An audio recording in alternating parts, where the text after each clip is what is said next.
क्यों लड़की? योगा के पहले तो फोटो भेजना है। मैं चल रहा हूँ। मैग्नेटिक मटेरियल वाला भी भेजना है।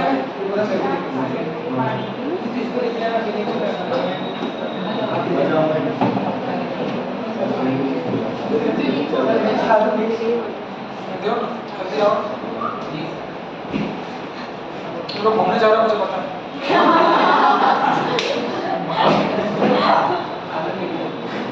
मजदूर को मत सिखाना बेटा। जल्दी आओ फटाफट 2 मिनट में।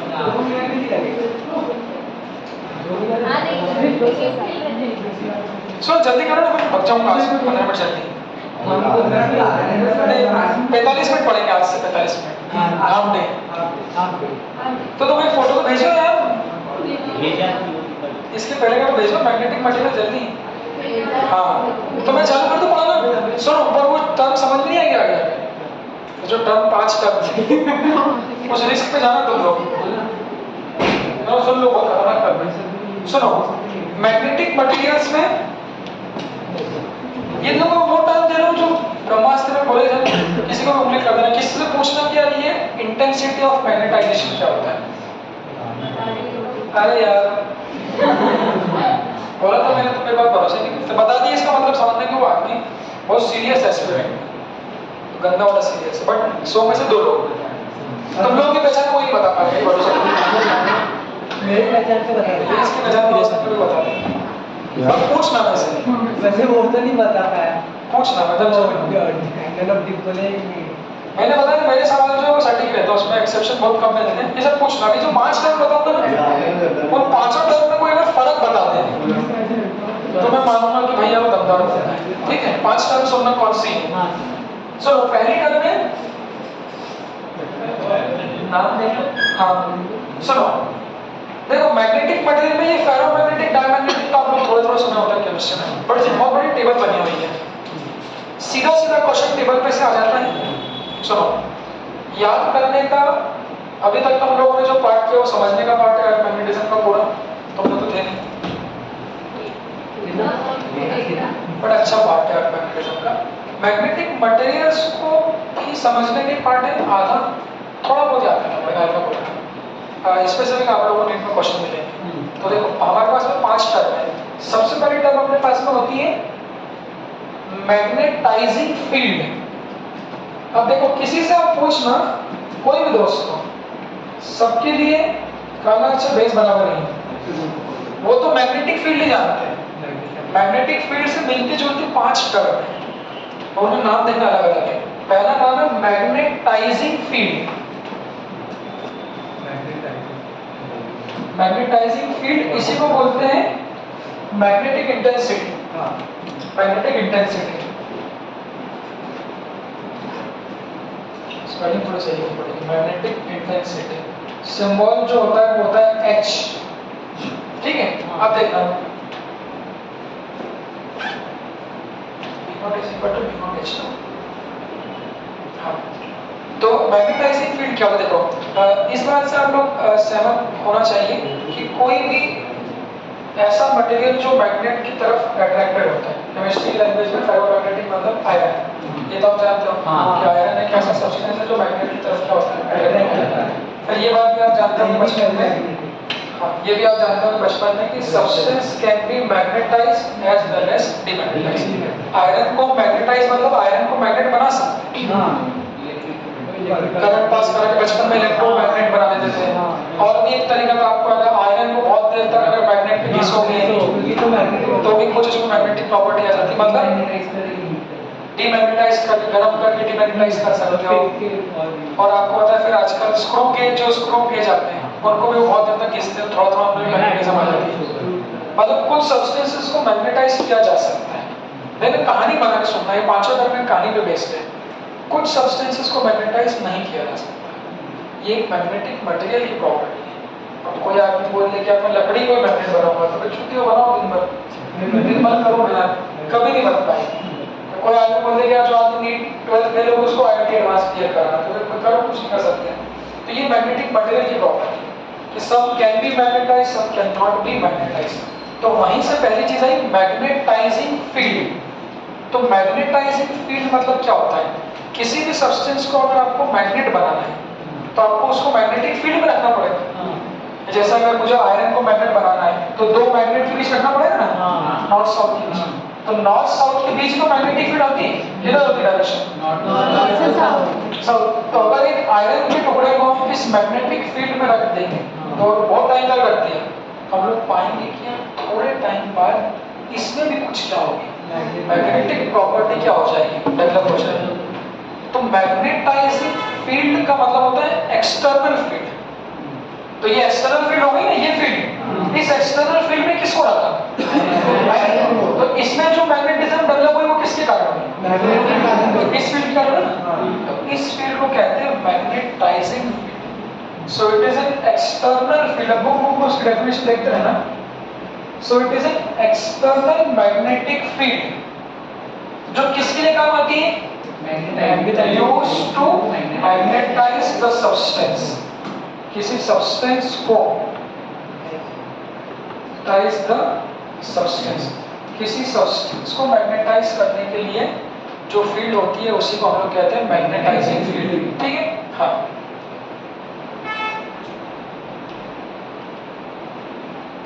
हाँ, तो मैग्नेटाइजिंग फील्ड का मतलब मोटा मोटा आउटसाइड फील्ड, ऐसा बोल सकते हैं। आउटसाइड की जो फील्ड है वही क्या है? Magnetising field. बाहर की मैग्नेटिक फील्ड जो किसी को मैग्नेटाइज करने के काम आ रही है। एक पॉइंट ये हो गया, ठीक है।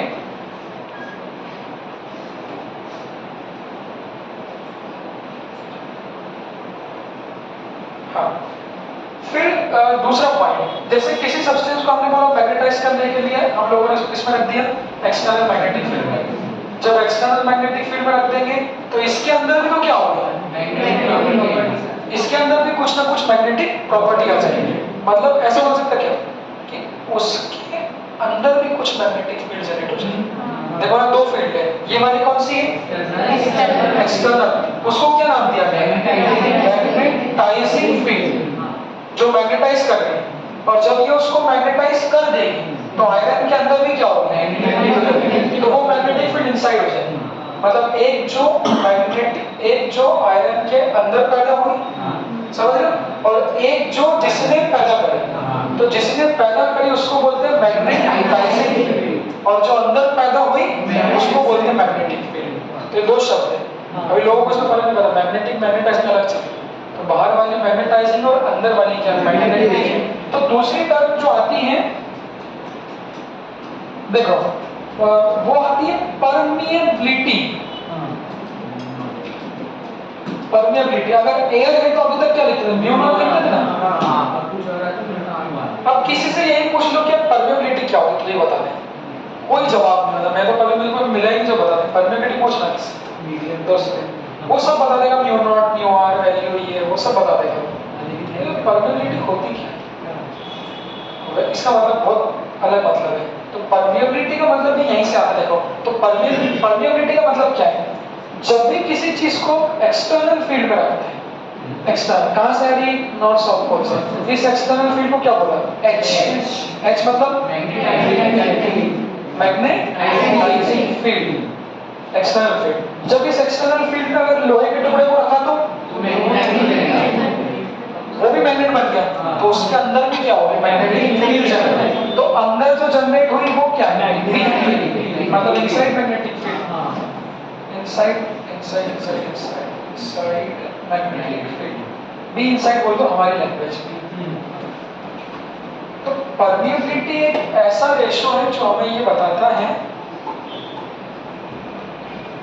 परमिएबिलिटी एक ऐसा रेशो है जो हमको बताता है कि कोई भी सब्सटेंस को जब हम मैग्नेटाइज करते हैं, मैग्नेटाइज कर लें बाहर की फील्ड में रख के, तो अंदर कितनी मैग्नेटिक फील्ड बनी, मतलब इनसाइड कितनी मैग्नेटिक फील्ड बनी अपॉन आउटसाइड कितनी मैग्नेटिक फील्ड थी। समझ रहे? मतलब मान लो कि बाहर हम लोगों ने 10 टेस्ला की मैग्नेटिक फील्ड रख दी, तो बाहर वाले को क्या बोलेंगे? Magnetising field. और उसके कारण अंदर मान लो कितनी बनी? 6 टेस्ला की बनी। तो मैग्नेटाइजिंग फील्ड 10 थी बट अंदर कितनी बनी? 6 बनी। तो परमिएबिलिटी एक ऐसा रेशो है जो हमको बताता है कि how much magnetism is developed inside as compared to the outside. तो ये रेशो होता है। कि B inside upon B outside, ऐसा बोला इनसाइड अपॉन आउटसाइड, और आउटसाइड क्या बोलते हैं एच। तो इनसाइड अपॉन आउटसाइड का जो रेशियो है उसी को हम लोग क्या बोलते हैं परमिएबिलिटी ऑफ दैट मीडियम, ऐसा बोलेंगे परमिएबिलिटी ऑफ दैट मीडियम, उस मीडियम की परमिएबिलिटी हमारी। तो formula mu is equal to होता है बी बाय एच। तो देखो मैग्नेटिक फील्ड और मैग्नेटाइजिंग फर्क होगा ना, तो मैग्नेटिक बी मतलब जो अंदर बने और एच मतलब जो बाहर बने, तो फार्मूला ये है। अब ये अगर एयर होगी, अगर मीडियम एयर है आपका तो म्यू नॉट ले लेते हैं, तो वो होती है हमारी बी नॉट बाय एच, ये फार्मूला परमिएबिलिटी का। तो दो टर्म कौन सी हो गई, मैग्नेटाइजिंग फील्ड और ये। तो मैग्नेटाइजिंग फील्ड का फार्मूला क्या हो जाएगा एच का, एच अगर लिखना है तो वो क्या हो जाएगा बी बाय बी बाय। अगर एयर के लिख रहे हैं तो ठीक है, दो टर्म हो गई magnetising field, magnetic field, permeability. तीसरी टर्म होती है इंटेंसिटी ऑफ मैग्नेटाइजेशन।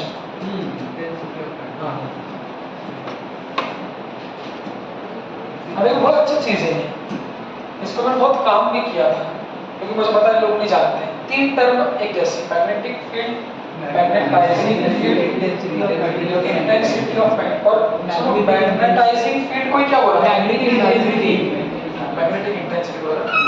तो मैग्नेटाइजिंग फील्ड मतलब आउटसाइड वाली, इसी को बोलेंगे मैग्नेटिक इंटेंसिटी। इनसाइड वाले को बोलेंगे मैग्नेटिक फील्ड, उसके रेशियो को बोलेंगे परमिएबिलिटी। और इसी को उल्टा कर दो तो बन जाएगी इंटेंसिटी ऑफ मैग्नेटाइजेशन। अब इंटेंसिटी ऑफ मैग्नेटाइजेशन क्या होगा देखो, जैसे हमने बोला पूरा जो खेल है ना वो एक फंडामेंटल पे बेस्ड है, वो फंडामेंटल बुक में मेंशन नहीं करते। ये बाहर की फील्ड कौन सी होती है एच। जब कोई मटेरियल रखेंगे तो अंदर की फील्ड अलग हो जाएगी बी, ये बी इनसाइड हो गई। रिवाइज करो, म्यू क्या होगा अंदर कितनी बड़ी बाहर कितनी, इसका रेशियो। अब देखो जहां मैग्नेटिक फील्ड है वहां मैग्नेटिक मोमेंट भी, हमारा मैग्नेटिज्म का पार्ट हो गया कि हर मैग्नेट का एक मैग्नेटिक मोमेंट रहता है। समझ, तो हर मैग्नेट का मैग्नेटिक मोमेंट है। अगर बाहर मैग्नेट है तो मैग्नेटिक मोमेंट है स्मॉल m इनटू l, और करंट कैरिंग कॉइल है तो यहां से क्या समझ आता है कि हर मैग्नेट का एक मैग्नेटिक मोमेंट है। चलेगा, ये कौन सी फील्ड है एक्सटर्नल। जब इस एक्सटर्नल फील्ड में लोहे को रखा तो ये भी मैग्नेट हो गया, मतलब इसके अंदर भी मैग्नेटिक फील्ड जनरेट हो गई। मैग्नेटिक फील्ड बनी मतलब अंदर मैग्नेटिक मोमेंट बनेगा। This is the point. जब लोहे को आप किसी बाहर की फील्ड में रखोगे तो अंदर मैग्नेटिक फील्ड तो बनेगी, विचार करना, साथ साथ अंदर क्या बनेगा मैग्नेटिक मोमेंट भी बनेगा। मतलब अंदर क्या जनरेट हुआ बी, और अंदर क्या जनरेट हुआ m। तो इंटेंसिटी ऑफ मैग्नेटाइजेशन एक ऐसी टर्म है जो ये बताती है कि how much magnetic moment is generated, how much magnetic moment is generated पर यूनिट वॉल्यूम। समझ रहे हैं कितना मैग्नेटिक मोमेंट पर यूनिट वॉल्यूम जनरेट हुआ। अंदर कौन कौन बना, मैग्नेटिक फील्ड बनी, मैग्नेटिक मोमेंट बना, तो पर यूनिट वॉल्यूम मतलब क्या होगा 1 मीटर क्यूब में। तो वो लोहे के टुकड़े के 1 मीटर क्यूब में 1 सेंटीमीटर क्यूब में कितनी मैग्नेटिज्म बनी, कितनी मैग्नेटिक मोमेंट बना, वही क्या है इंटेंसिटी। तो इंटेंसिटी ऑफ मैग्नेटाइजेशन डिफाइन कैसे करेंगे, पर unit volume. It is the amount of magnetic moment developed पर यूनिट वॉल्यूम। तो इसकी यूनिट भी यूनिट नहीं, आई का फॉर्मूला होगा मैग्नेटिक मोमेंट अपॉन क्या वॉल्यूम। मैग्नेटिक मोमेंट अपॉन कितना वॉल्यूम। तो आई का फॉर्मूला क्या बन जाएगा m by v। हाँ, और मैग्नेटिक मोमेंट की यूनिट क्या होती है, नियर से निकाल लो, n i n तो नंबर ऑफ टर्न्स है, नंबर ऑफ टर्न्स कितनी होगी, तो एम्पियर एरिया का metre square upon metre cube. n i a, I का एम्पियर एरिया का metre square, number of turns के नहीं, और नीचे वॉल्यूम का मीटर क्यूब। ये लग जाएगा इंटेंसिटी ऑफ मैग्नेटिक क्या होगी एम्पियर तीन टर्म हो गई ना, magnetising field, permeability, magnetic field और इंटेंसिटी ऑफ मैग्नेटाइजेशन। चलेगा, हो गई। अब इसके बाद चौथी टर्म आती है susceptibility, magnetic susceptibility, susceptibility x, ऐसा एक्स, डिजाइनर एक्स, थोड़ा अलग ही सिंबल है, डिजाइनर एक्स। इस तरह से देखो, ये कोई ऐसी फोकट बात नहीं कि ऐसे अपन इसलिए पढ़ रहे हैं कि किसी को पता नहीं है। नीट के क्वेश्चन है इसमें, तो 3-4 क्वेश्चन आपको 3 क्वेश्चन डिवाइड में सीधे सीधे मिलेंगे। अब वहां पे आते हैं तो आदमी को सुनने में ये क्या लेक्चर हो गया, ससेप्टिबिलिटी का कोई सुना ही नहीं। चलो सुन भी लिया होगा स्कूल में, कहानी नहीं पता, उसको रट नहीं सकते, रटने की चीजें नहीं है ये। तो ज्यादातर कुछ पार्ट अभी तक अपन ने पढ़ा, उसमें एक भी पार्ट रटने का है, पूरा समझने का पार्ट है। तो ससेप्टिबिलिटी समझने का है। कहानी क्या है, पहले एक्सटर्नल फील्ड थी H, तो अंदर क्या बन गई B, अंदर B बना तो अंदर क्या बन गया M बना तो अंदर क्या बन गया I। मतलब जब एक्सटर्नल फील्ड में रखा तो मैग्नेटिक फील्ड प्रोड्यूस हुआ, मैग्नेटिक फील्ड से मैग्नेटिक मोमेंट बना, पर यूनिट वॉल्यूम कितना मोमेंट बना भाई, क्या I। तो magnetic susceptibility is the ratio of I by H, I by H मतलब इंटेंसिटी ऑफ मैग्नेटाइजेशन का मैग्नेटाइजिंग फील्ड से जो रेशियो है वही क्या बन जाएगी हमारी मैग्नेटिक ससेप्टिबिलिटी बन जाएगी। So it is the ratio of the intensity of magnetisation to that of ये लो फॉर्मूला हो गया। अब ससेप्टिबिलिटी क्या बताती, सुनो ससेप्टिबिलिटी क्या बताती है, जिसकी ससेप्टिबिलिटी ज्यादा होगी, x ज्यादा होगा, जिसका x ज्यादा होगा उसका I भी क्या होगा, I क्या था,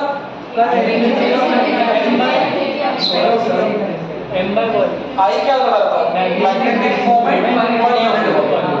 समझ रहे हो, विचार करना। तो I हमको ये बताता है, I हमको ये बताता है कि 1 मीटर क्यूब पर यूनिट वॉल्यूम में कितनी मैग्नेटिक मोमेंट जनरेट हो रही है। तो सुनो मैंने क्या बोला, जिसका x ज्यादा होगा उसका I भी क्या होगा, ज्यादा होगा। I ज्यादा होने का मतलब MB का I ज्यादा होने का मतलब क्या, ज्यादा मैग्नेटिक मोमेंट क्या हो रहा है, जनरेट हो रहा है। कोई सब्सटेंस में ज्यादा मैग्नेटिक फील्ड जनरेट हो रही है अंदर, बाहर 10 टेस्ला रखी और अंदर 9 टेस्ला हो गए, 20 टेस्ला हो गए, मतलब वो सब्सटेंस क्या होगा, इजीली मैग्नेटाइज हो जाएगा कि नहीं होगा। विचार करो, मैं बोल रहा हूँ एक सब्सटेंस का I ज्यादा है और एक सब्सटेंस का I कम है, जिसका I कम मतलब वो जल्दी I मतलब मैग्नेटिक मोमेंट पर यूनिट वॉल्यूम, I कम होना मतलब मैग्नेटिक मोमेंट जनरेट होगा। मतलब बाहर 10 टेस्ला है तो अंदर कितनी होगी, 1-2 टेस्ला ही होगा। तो कम मैग्नेटिक फील्ड, कम मैग्नेटिक मोमेंट जनरेट। और दूसरा सब्सटेंस ऐसा जिसका I ज्यादा है, तो उसका I ज्यादा मतलब क्या होगा, ज्यादा मैग्नेटिक मोमेंट क्या होगा, जनरेट होगा। तो ससेप्टिबिलिटी क्यों निकाल, चलो किसी ने यही बता दिया जरा टू में, फिर उसको निकालती क्यों ससेप्टिबिलिटी, काम क्या है। तो ससेप्टिबिलिटी हमको ये बताता है कि कोई सब्सटेंस का कितना ease of magnetism, it tells us about the ease of magnetisation. तो ऐसा नहीं कि हर सब्सटेंस, भाई सबकी अपनी अपनी चॉइसेस है, तो सब्सटेंस की अपनी अपनी चॉइसेस को उसको मैग्नेट बनना है कि नहीं बनना है। अब कोई सब्सटेंस ऐसा है तैयार बैठा भरा बैठा है मैग्नेट बनने के लिए, तो आपने जैसे उसको मैग्नेटिक फील्ड में रखा और थोड़ा सुंगाई मैग्नेटिक फील्ड भड़ाक से मैग्नेट बन गया, लो, क्योंकि उसको पसंद था, इजीली वो चाहता था। और कोई सब्सटेंस को नहीं चाहिए, वही प्लास्टिक ही है, अब इसको नहीं बनना मैग्नेट, तो उसको दिन भर पड़ा दो मैग्नेटिक फील्ड में, इट विल नॉट मैग्नेटाइज। मतलब कोई सब्सटेंस इजीली मैग्नेटाइज होता है, कुछ नखरे करके होते हैं और कुछ होते ही नहीं। तो ससेप्टिबिलिटी एक ऐसी टर्म आपको जो बताती है कि कोई सब्सटेंस कितना इजीली मैग्नेटाइज हो सकता है। तो अगर ससेप्टिबिलिटी ज्यादा है मतलब इंटेंसिटी ऑफ मैग्नेटिक ज्यादा है, I ज्यादा है मतलब क्या होगा, ज्यादा मैग्नेटिक मोमेंट बनेगा, और ज्यादा मैग्नेटिक मोमेंट अगर बनेगा मतलब क्या होगा, इजीली मैग्नेटाइज हो जाएगा। समझ रहे क्या।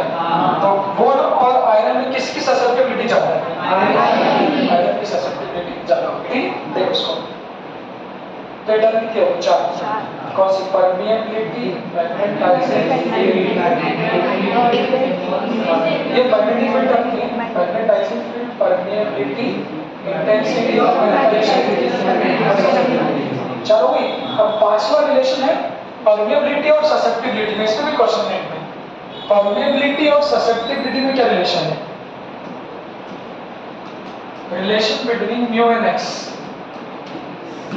म्यू एंड एक्स बन नहीं सकता है,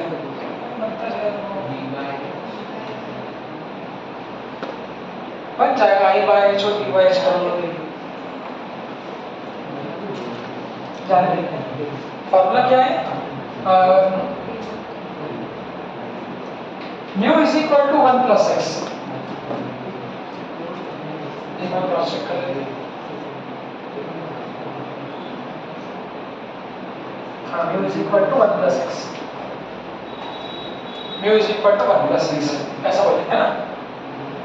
ए के लिए तो mu naught is equal to 1 plus X naught, इसको याद कर लो। कैसे बोलेंगे? म्यू क्या है? Permeability is equal to 1 plus susceptibility. अब देखो आगे ये बहुत काम आएगा, इस रिलेशन को याद रखना। Mu is equal to permeability is equal to 1 plus susceptibility, चलेगा? हाँ, 5 टर्म हो गई। अभी पांचों टर्म का यूज कैसे आ सकता है देखते हैं। इन्हीं टर्म के बेसिस पर उन्होंने सब्सटेंसेस को 3 प्रकार में क्लासिफाई किया। अगला पेज देखो, क्लासिफिकेशन ऑफ सब्सटेंसेस।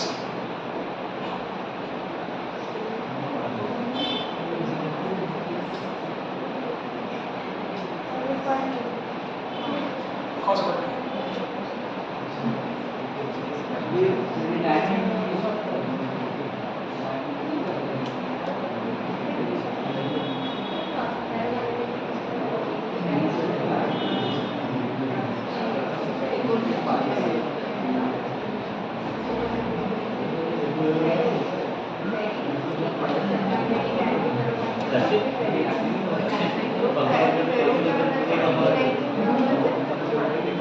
सुनो, अरे मम्मी वो सब केमिस्ट्री वाला नकली कहानी है। क्या सर? क्या? नकली है, चलो ठीक है। फिजिक्स केमिस्ट्री बोल दिया ना, फिजिक्स सवाल का जवाब। अरे केमिस्ट्री में बैठने वाला पार्ट है, इसमें ससेप्टिबिलिटी आती है केमिस्ट्री में क्या? पता चलो फेरोमोन ससेप्टिबिलिटी कितनी होती है? फेरोमोन कम क्यों बताओ? रंजित सर ने बोले कि अभिनंदन पढ़ा देंगे। नहीं वो है नहीं केमिस्ट्री में, कैसे पढ़ाएंगे केमिस्ट्री में? ओ हम पे वो बोले थे कि आप बुक पढ़ाएंगे बैंड की सेमीकंडक्टर और डोपिंग, फिजिक्स का पार्ट डोपिंग और केमिस्ट्री में शायद नहीं, वो ज्यादा डिटेल नहीं, हमारे में डोपिंग हो गई। फेरोमैग्नेटिक इनकी में डिटेल ज्यादा नहीं, कल परसों बेसिकली नोट्स देखा ना लोगों का। हां, कैन एग्जांपल हो मेडिकल कोऑर्डिनेट्स एग्जांपल। सर ये नहीं, फेरोमैग्नेटिक में है पॉइंट 10-12 पॉइंट है। देखो 10-12 पॉइंट में क्या है, सुनो ना, असली कहानी ये है यार। वैसे भी केमिस्ट्री और फिजिक्स में जो कॉमन टॉपिक है वो फिजिक्स के टॉपिक है। केमिस्ट्री में जबरदस्ती घुसाया गया है, सारे पार्ट फिजिक्स के हैं। थर्मोडायनामिक्स फिजिक्स का पार्ट है, केमिस्ट्री में डालने की जरूरत नहीं है, आगे जाके इंजीनियरिंग में फिजिक्स में पढ़ते हैं। एटॉमिक स्ट्रक्चर फिजिक्स का पार्ट है। थर्मोकेमिस्ट्री पढ़ाने के लिए थर्मोडायनामिक्स डाल दिया। हाँ, ये पकड़ लो कि एंथैल्पी रिएक्शन की बताने के लिए ये सब चीजें उन्होंने वो उधर घुसा दिया, बाकी सेमीकंडक्टर की जरूरत नहीं थी। ये सब पार्ट सॉलिड स्टेट में डाले तो इधर भी डाल सकते हैं।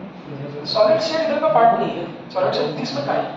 नहीं, उसमें तो सब डोपिंग, एंटी फेरोमैग्नेटिक हमने उसमें पढ़ा और एनसीईआरटी में भी उसी में किया है। हां, एटॉमिक फिजिक्स में नहीं, मॉडर्न फिजिक्स है ना। नहीं, एटॉमिक स्ट्रक्चर फिजिक्स का पार्ट है, असली पार्ट फिजिक्स का। केमिस्ट्री में तो सिर्फ वो इलेक्ट्रॉनिक कॉन्सेंट्रेशन वो सब क्या, हाँ वो पार्ट है। केमिस्ट्री में ये पार्ट है तो Bohr theory, but main part ये नहीं है।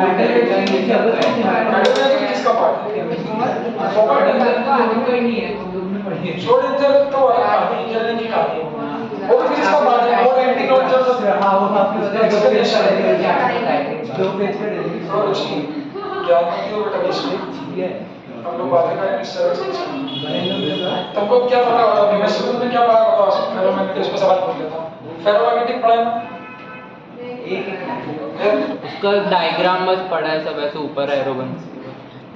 कौन सा कल परसों में देखा था तुम लोग बैंड थ्योरी के डायग्राम थे? अभी से भी तुम नोट्स देखा था, वैलेंस बैंड, कंडक्शन बैंड। कल पीछे तो तुमने बेटा क्या अच्छा हाँ वो हाँ हाँ ये भी होगा ना? ये पढ़ा था हमने। डिस्टेंस कैसा कैसा रहेगा उस क्लास बता दीजिए। हाँ 5 इसमें से पूछो। सर एक बार पूछो तो एक बार पूछो एक बार इसको भारी पड़ गई थी घर जाने की? घर कुछ जाके- नहीं बात। हाँ, तो बताओ एब्सोल्यूट टेम्परेचर पे वैलेंस बैंड और कंडक्शन बैंड में कौन एम्प्टी रहता है? कौन दोनों। एम्प्टी रहते हैं? रुको एक मिनट पहले तुम बताओ। एब्सोल्यूट टेम्परेचर एब्सोल्यूट टेम्परेचर पे चलो ये ना इंसुलेटर पे ले लो। तुम बताओ। मैंने पढ़ा नहीं, मैं इसलिए आपसे कभी बात कल परसों में देखा तो नहीं? सुनो तो सोच सुनो, अब मैग्नेटिक मटेरियल में क्या हो गया उसमें म्यू तो उतनी भी हिम्मत नहीं थी बताने की कोई बात नहीं सुनो। सुनो ना, अब देखो डायमैग्नेटिक में एग्जांपल तो आप लोग जो केमिस्ट्री में उसको याद कर लेना, यहाँ पे भी एग्जांपल दिए होंगे। दुर्भाग्य से एक बार एग्जांपल ही पूछ लिया, ऐसा मतलब कोबाल्ट किसका एग्जांपल है, तो फिर कुछ नहीं कर सकते, फिर तो याद ही करना पड़ेगा। बट सुनो डायमैग्नेटिक पैरामैग्नेटिक में इधर सुनना एक मिनट, कुछ समझने की और बनाने की चीज भी है, ऐसा नहीं है। तो देखो पॉइंट टेबल मिल गई ना, वो टेबल को निकालो, देखते हैं क्या क्या पॉइंट होते हैं। पहला वाला पॉइंट याद रखने का है। सुनो इतना तो जानते हो डायमैग्नेटिक और फेरोमैग्नेटिक में कौन मैग्नेटिज्म की तरफ ज्यादा इंटरेस्टेड है? नहीं ये भी तो ये नहीं है। सुनो नाम समझ में आ रहा है ना, फेरोमैग्नेटिक मतलब फेरो मतलब आयरन ऐसे आता है। सुन लो तुम लोग भी लड़कों पर देख लो, जी ये सर। कॉपी पर रखो, ये पेज खोल के रखो, हाँ खुदा है। ये वाला बस पर हाँ। सुनो याद कभी भूल जाता, पहले भूल जाता था कि यार फेरो डायन क्या होगा, तो ऐसे आप देखो फेरो मतलब आयरन है, हाँ तो आयरन तो क्या है मैग्नेट की तरफ ज्यादा इंटरेस्ट है। मतलब फेरोमैग्नेटिक सब्सटेंस वो सब्सटेंस होंगे जो इजीली मैग्नेटाइज हो जाएंगे और मैग्नेट की तरफ अट्रैक्टेड होंगे। तो फेरो का उल्टा डाई होता है, तो डायमैग्नेटिक वो सब्सटेंस होंगे जो मैग्नेट की तरफ अट्रैक्टेड फीबली होंगे, होंगी फीबली मतलब होंगी तो जरा सा होंगी। और फेरो डाई के बीच में क्या बचा पैरामैग्नेटिक, तो पैरा न्यूट्रल होगा, तो न्यूट्रल मतलब थोड़े अट्रैक्टेड है थोड़े अट्रैक्टेड नहीं होना बेटा क्लास चल रही है। हाँ तो फेरोमैग्नेटिक कौन से हाईली अट्रैक्टेड, डायमैग्नेटिक पोलरली अट्रैक्टेड, और उन दोनों के बीच में न्यूट्रल। अब इनको हम लोग कैसे क्लासिफाई करेंगे हमारे उन टर्म्स के नाम। तो अब देखो हमको क्या करना है, पूरा चैप्टर उस पर भेजते हैं कि बनाओ मैग्नेट, एक्सटर्नल फील्ड लो और इसमें एक सब्सटेंस उछाल दो। अब ये सब्सटेंस कौन सा है ये डिसाइड करेगा कि मैग्नेटिक फील्ड कितनी बनती है। अगर ये फेरो हुआ तो तैयार बैठा है मस्त, अंदर बहुत सारी फील्ड बनेगी, अंदर बहुत सारी फील्ड बनेगी तो अंदर भी ज्यादा होगा, भी ज्यादा होगा, आई ज्यादा होगा, एक्स ज्यादा होगा। ये लकड़ी फंसा के डायमैग्नेटिक नहीं होगा, मतलब उनके कैरेक्टर के बेसिस पे हम लोगों ने उसको क्लासिफाई किया। तो पहला क्लासिफिकेशन क्या है पढ़ते हैं, देखो तो डायमैग्नेटिक सब्सटेंस में पहला पॉइंट पढ़ना क्या है, cause of magnetism. Cause of magnetism, अब ये कॉज ऑफ मैग्नेटिज्म आप लोग ध्यान रखना, ये केमिस्ट्री का पार्ट है, पढ़ते हैं ना paired electron unpaired electron, mu निकालते हैं, पेयर्ड है तो मैग्नेटिक प्रॉपर्टी होगी, पेयर्ड है तो नेट मैग्नेटिक मोमेंट 0 हो जाएगा। तो पहला वाला पॉइंट याद रखना है, डायमैग्नेटिक में मैग्नेटिज्म बनती तो है बहुत कम, तो वो बनती किसके कारण है पढ़ो, ऑर्बिटल मोशन ऑफ इलेक्ट्रॉन। हमें पूछा नहीं है बट याद रख लेना, orbital motion, spin clockwise spin anti clockwise निकालते हैं डायरेक्शन में, तो वो याद रखना पहला वाला पॉइंट। फर्स्ट वाला पॉइंट याद रखना, डायमैग्नेटिक में ऑर्बिटल मोशन, पैरामैग्नेटिक में स्पिन मोशन, और इधर फॉर्मेशन ऑफ डोमेन क्या है उसको देख लेना। पहला वाला पॉइंट याद रखना। सेकंड वाला पॉइंट देखो समझने का है, सेकंड वाले पॉइंट को पढ़ो क्या है, poor magnetism is developed in opposite direction. सुन रहे हो? हाँ सब, और देखिए किसके बेसिस पे प्रॉपर्टी है, when substances placed in uniform magnetic field. देखो इसको समझाता हूं, अब देखो क्या है, बाहर वाली इसको एच ले लो, बुक में शायद इसको बी नॉट लिख रहे हैं, सिंबल से किसी मत करना, हमारे लिए तो एक्सटर्नल फील्ड एच होती है, मेरे पास 3 एक्सटर्नल फील्ड है, इसका काम क्या है, एच का काम क्या है मैग्नेटाइज बनाना, इसलिए इसको क्या बोलो मैग्नेटाइजिंग। इस फील्ड में 3 सब्सटेंस घुसा दिए अलग अलग, एक सब्सटेंस घुसा है ये डायमैग्नेटिक, एक घुसा है पैरामैग्नेटिक और एक घुसा है फेरोमैग्नेटिक। जो भी एग्जांपल होते हैं चैप्टर में मिल जाएंगे। अब हमने क्या बोला, डायमैग्नेटिक को क्या चाहिए, मैग्नेट बनना है क्या, बनना ही नहीं उसको मैग्नेट। अब किसी ने जबरदस्ती कर दी, बहुत स्ट्रॉन्ग मैग्नेटिक फील्ड लगा दी बाहर, और जबरदस्ती कर लिया आपने, किया तो मैग्नेट बन और फंसा दिया और 2-4 घंटे लगती है और बहुत स्ट्रॉन्ग मैग्नेटिक फील्ड, तो हो सकता है कुछ मैग्नेटिज्म जनरेट हो जाए। बट फिर वही है कि जबरदस्ती किसी से काम कराओगे तो उल्टा काम करेगा, ऐसे याद रखो, उल्टा काम करते हैं बच्चे। डायमैग्नेटिक में से उल्टा चलते हैं, तुम मेरे अंदर घुसाओगे मैग्नेटिज्म तो मैं बना तो दूंगा थोड़ी बहुत जबरदस्ती, और उल्टी बनाऊंगा। मतलब मैग्नेटिक फील्ड तीनों में जनरेट होती है। मैग्नेटिक मोमेंट इसमें भी जनरेट होगा, मैग्नेटिक मोमेंट इसमें भी जनरेट होगा और इसमें भी होगा। सबसे कम किसमें होगा? डायमैग्नेटिक। और इसको तो बिल्कुल ही पसंद नहीं हाँ, तो है। ये इसका उल्टा मैग्नेटिक मोमेंट अपोजिट डायरेक्शन कि लो बना भी दिया तो तुम्हारी बात बचा दूंगा, उल्टा मैग्नेटिक मोमेंट बनाऊंगा। तो diamagnetic substances are poorly attracted towards magnetism when they kept in magnetizing field. It will generate the magnetic moment in opposite direction. और obviously magnetic moment कम होगा, so it will produce very low magnetic moment in opposite direction. पहला वाला neutral है, बोलेगा मेरे को भी ज्यादा पसंद तो नहीं है, बट तुम इतना फोर्स करो तो बना देता हूँ, और चूंकि उसको पसंद है, थोड़ा पसंद है, तो लो मैग्नेटिक मोमेंट ये बनाएगा, बट किसमें बनाएगा? Same direction. So this is the difference between diamagnetic, कि both of them are having this will be produced in a low magnetic moment, but ये opposite direction में और ये same direction में। और फेरोमैग्नेटिक बड़ा बेटा है, वो तो दे दिया है थोड़ा सा भी बना दिया, तो सेम डायरेक्शन में भी बनाएगा और वेरी हाई बनाएगा। So very high magnetic moment is there. ये पहला फर्क हो गया कब उनका बिहेवियर कैसा रहेगा external magnetic field. Second point हो गया। तीसरा पॉइंट को छोड़ के, चौथे पॉइंट को छोड़ के पहले पांचवें पॉइंट पे आओ, परमिएबिलिटी पे, फिर सेकंड में, फिर थर्ड और फोर्थ समझेंगे। परमिएबिलिटी देख रहे हो क्या? पांचवा पॉइंट गिन लो ऊपर से, 1 2 3 4 5 न्यू आ नीचे से सेकंड लास्ट। हाँ ग्राफ के नीचे वाला पकड़ लो, ठीक है। अब परमिएबिलिटी देखो क्या है, हमने क्या बोला था? परमिएबिलिटी क्या बताती है?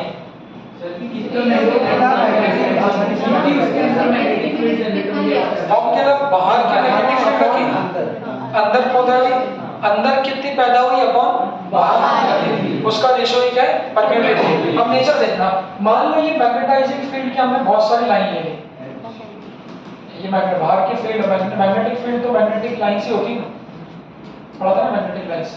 इस मैग्नेटिक लाइंस में हमने 3 अलग-अलग मटेरियल रख दी। चलो डायग्राम एक ही बना हुआ बदल देख लेना। पहले केस में हम लोगों ने एक डायमैग्नेटिक सब्सटेंस को रख दिया, देखो डायमैग्नेटिक।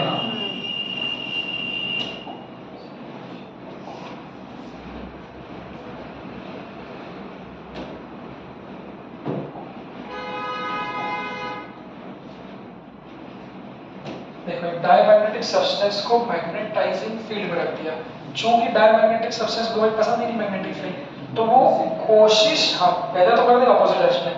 देखो अब जिसको जो पसंद नहीं, किसी को कोई क्लास पसंद नहीं, तो वो तो भागेगा ना, कोशिश करेगा कि स्किप करो।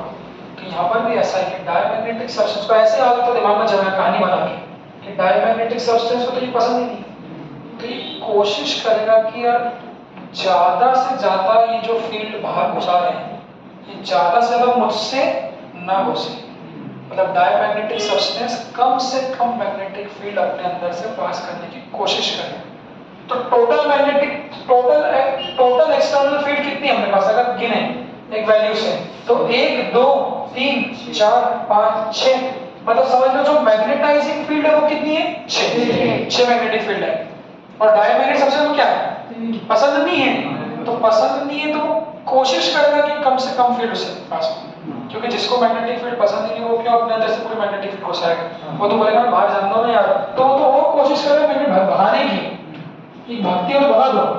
तो कैसे भगा दो? अगर ये आ जाएगा तो इसको और रिपेल कर देगा, इसको ऊपर से निकल, तो ऊपर से निकल, अभी मजबूरी में घुसानी पड़ी बीच में आ रही है, तो फिर ये आ रही है तो इसको बोला तो इधर से निकल साइड से, बोलेगा ऐसा क्यों निकलते, बोले मेरे को पसंद नहीं भाई, तो इसलिए बहुत मुश्किल से थोड़ी सी फील्ड अपने अंदर घुसेगी। तो 6 में से कितनी लाइन घुसे अपने अंदर से? एक ही घुसेगी। तो ऐसा बोल सकता हूँ अगर 6 मैग्नेटाइजिंग फील्ड है तो अंदर कितनी मैग्नेटिक फील्ड घुसेगी? एक ही घुसेगी। तो म्यू किसका रेशियो होता है? अंदर बटे भाग का, तो अंदर बटे भाग का जो रेशियो है 1/6 6 अंदर से एक ही लाइन है और बाहर कितनी है 6 1/6 1 से बड़ा है कि छोटा है छोटा है तो म्यू जो होगा वो लेस देन क्या होता है 1। अब सुनो गिनने मत बैठे ऐसा नहीं कि हम लोग गिन के रहे एक आइडिया देने के लिए आपको दिमाग में कुछ तो फिट हो दिमाग में फिट होने के लिए एक आइडिया है कि डायमैग्नेटिक सब्सटेंस से ज्यादा मैग्नेटिक फील्ड बाहर से गुजरती है और अंदर से कम गुजरती है इसलिए डायमैग्नेटिक में म्यू 1 से छोटा होता है। अब यही बिहेवियर अगर हम लोग पैरामैग्नेटिक का ले लें तो पैरामैग्नेटिक को भी कोई खास पसंद नहीं है बट उसके केस में पकड़ लो कि वो उतनी उंगली नहीं करेगा 6 में से बोल देगा चल 4 गुजरते हैं 5 गुजर जाते हैं ठीक है तो पैरामैग्नेटिक का फोटो कैसा होगा तो सेकंड वाला फोटो देख रहे हो आप हाँ उसमें गिनो देखो एक आइडिया गिनना 9 है टोटल 9 है तो टोटल 8 9 होगी हाँ उसमें से भी क्या है 3 जा रहे 1/3 अच्छा तो 3 गुजार देंगे तो बराबर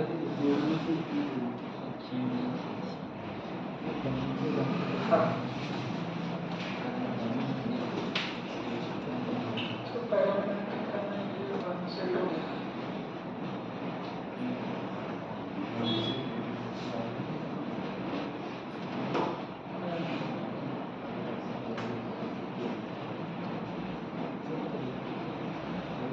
सुनो उसको लाइन से कितनी बार है लाइन से ऐसा मत लो तो ऐसे भी जो आपने बोले जो कि बी रहता है तो उसके अंदर जो जनरेट होती है वो होती है ना हाँ उसके पास ही करनी होती है और से टोला अगर आप पूरा भी डाल दोगे मैग्नेटिक फील्ड पूरी पास करना तो भी हाँ तो लाइन से इसके मैंने पूरा लाइन से देख लो वो मतलब वैल्यू वैल्यू से वो बट उसको अगर अपन कोरिलेट करें तो हाँ ऐसा कर लो उसको लाइन से तो गिन लिया अपन ने ठीक है उसको क्या हुआ टाइम हो गया था सुनो तो उसको लाइन से गिनने की बजाय लाइन से भी गिन लो इससे आपको आइडिया होगा दूसरा जो पैरामैग्नेटिक है उसमें ऐसा देखना पैरामैग्नेटिक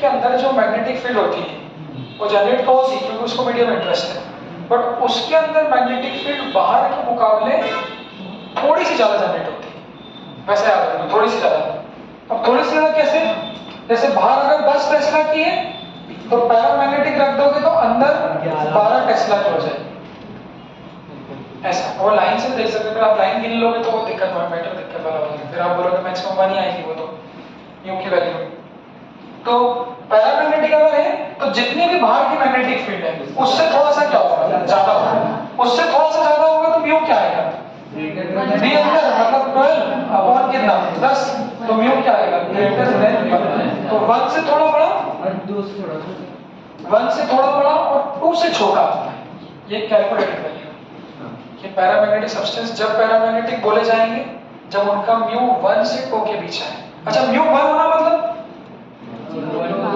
दोनों लाइन से और होना मतलब जितनी और 2 होना मतलब कि ज्यादा हो गई बाहर का से तो अंदर 20 मतलब ऐसा हो सकता है 1 से 2 के बीच तो जितनी अंदर बाहर हो जाए या 2 गुना तक तो वो पैरामैग्नेटिक होगा फिर तीसरा फेरोमैग्नेटिक सब्सटेंस वो होगा जिसकी म्यू 1 से बहुत बड़ी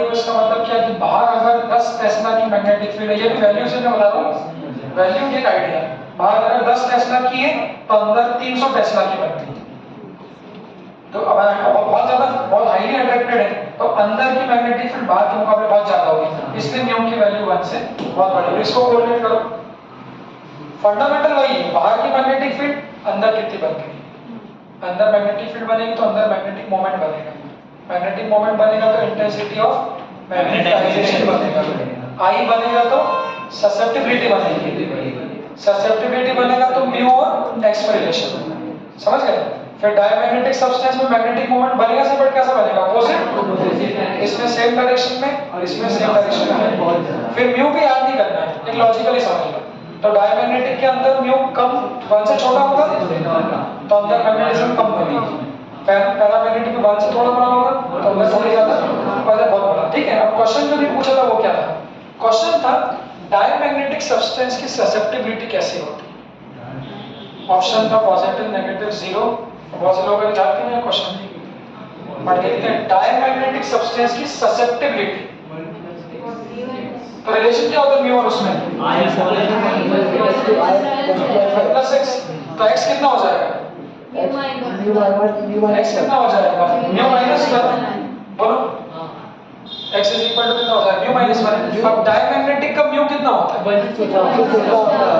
डायमैग्नेटिक का म्यू वन से क्या होगा, छोटा होगा। वन से छोटा क्यों, मैग्नेटिक फील्ड कम होती है। तो देखो अगर म्यू वन से छोटा होगा, ये वैल्यू अगर वन से छोटी हो, तो वन से छोटी में से अगर वन माइनस करो तो कैसे आएगी, नेगेटिव आएगी। तो डायमैग्नेटिक सब्सटेंस की ससेप्टिबिलिटी याद करने का पॉइंट नहीं। ऐसे ही पैरामैग्नेटिक की, अब पैरामैग्नेटिक के लिए क्या होगा, म्यू वन से बड़ा होगा और टू से छोटा होगा। तो वन और टू के बीच अगर 1.5 दिया है तो पॉजिटिव, बट स्मॉल रहता है।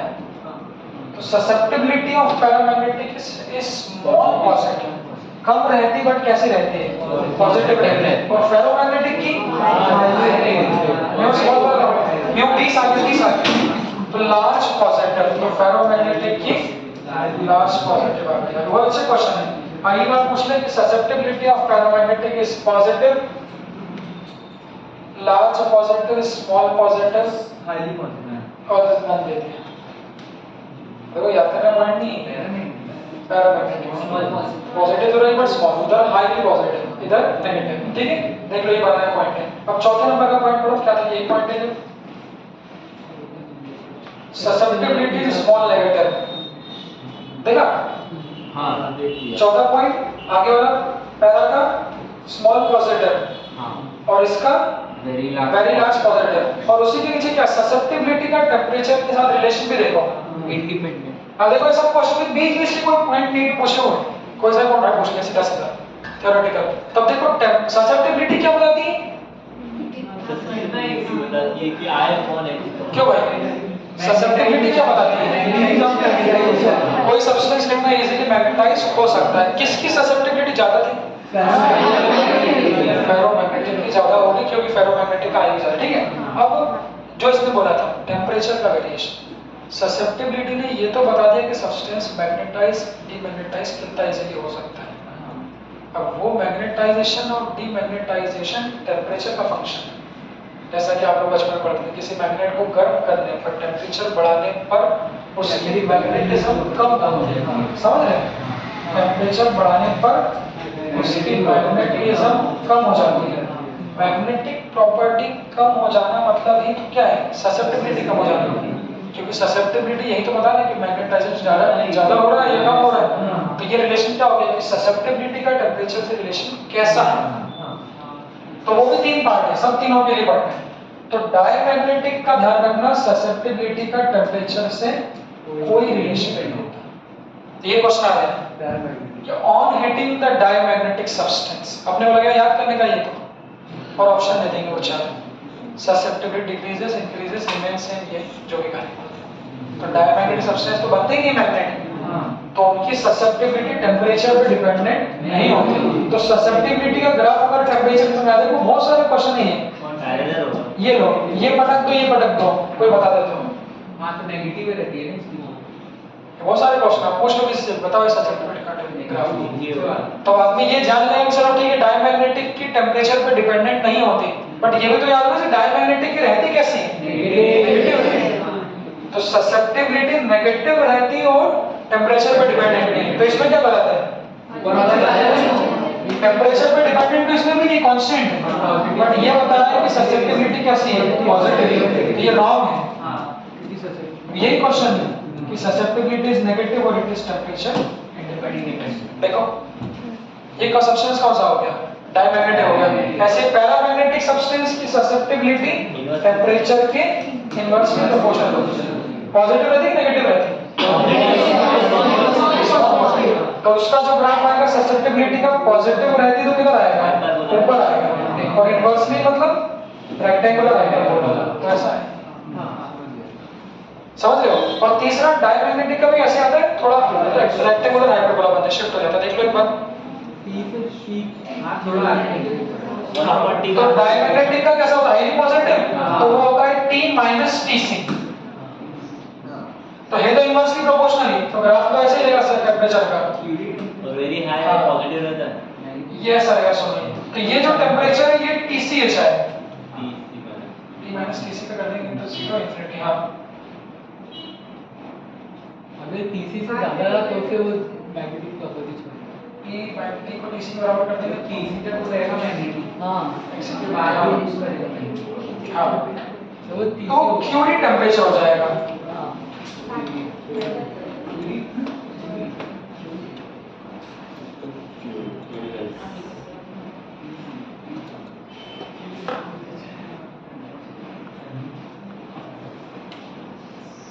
T बराबर TC कर देंगे तो ससेप्टिबिलिटी इनफाइनाइट हो जाएगी। क्यूरी टेम्परेचर वो टेम्परेचर हो जाएगा जब आपकी ससेप्टिबिलिटी इनफाइनाइट हो जाएगी। हाँ देखो ये, अगर यहाँ पे मैं इन दोनों फर्क देख रहा हूँ तीनों में, डायमैग्नेटिक की ससेप्टिबिलिटी डिपेंडेंट ही नहीं, यहाँ इनवर्सली प्रोपोर्शनल है और यहाँ भी इनवर्सली। देखो यहाँ अगर T को TC के बराबर कर दूंगा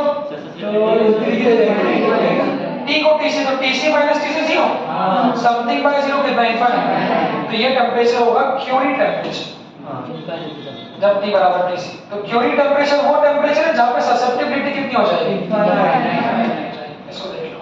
ये पॉइंट अभी सब क्वेश्चन है छोटे छोटे, कहीं भी फंसा देंगे आप, 4 नंबर पढ़ लो आराम से, याद करने के नहीं कुछ भी लॉजिकल समझ लेंगे। अब याद करने में 2-3 पॉइंट आगे बढ़े, वो देखो कैसे, ये समझे क्या।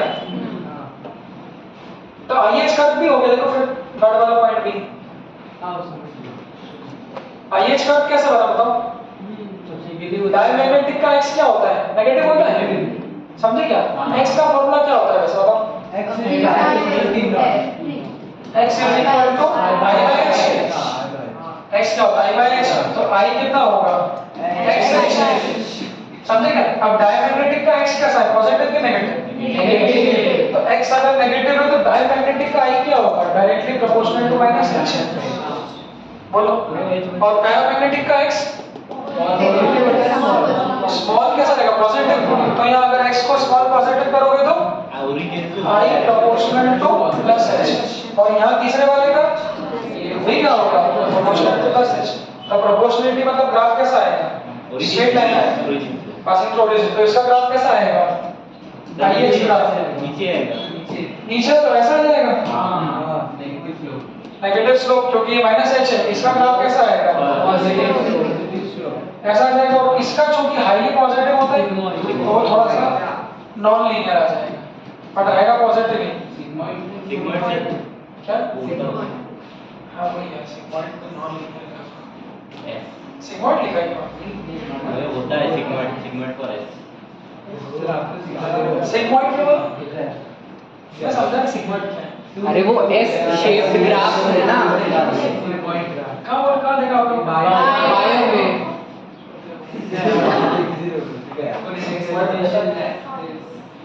यहाँ ग्राफ हम लोग चांद से बोला होगा,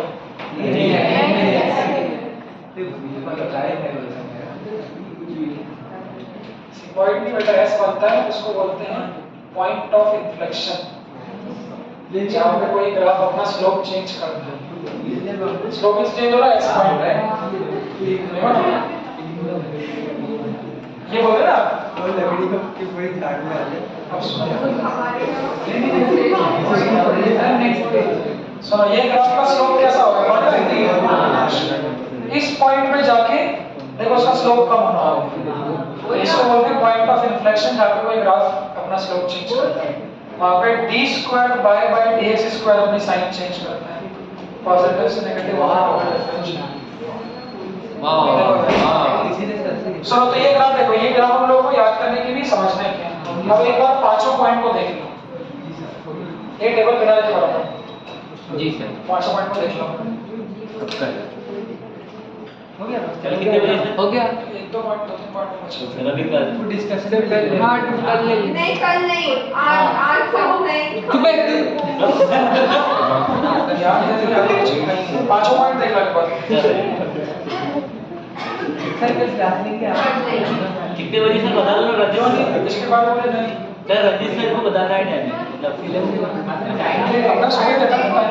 कितने बजे दो सर थोड़ा जल्दी है सर आगे रहने से आ रहे हैं सर आगे चांद से चाबी कितने उस पर डिपेंड करता है। सर 9 कल पेपर थोड़ी है अरे हमारे क्लास में अभी 9 बजे बोलना भाई अरे नहीं फिर और लेट ना हो सुनो रतीश सर की क्लास नहीं होगी कल जाएगी। रतीश सर ने 8 से 11 तो 11 में रखी है। नहीं होगी आप भी आ रहे हैं आपको मान लेंगे हाँ वही तो कह रहा हूँ कि 8 से 11 जाओगे बोल चुके हाँ तो 8 से 11 आप इधर हमारे ले क्लास इधर 8 से 11 जो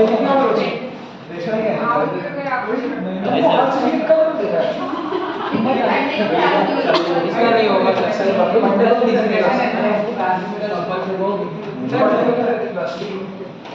मंडे को सर मेरे हिसाब से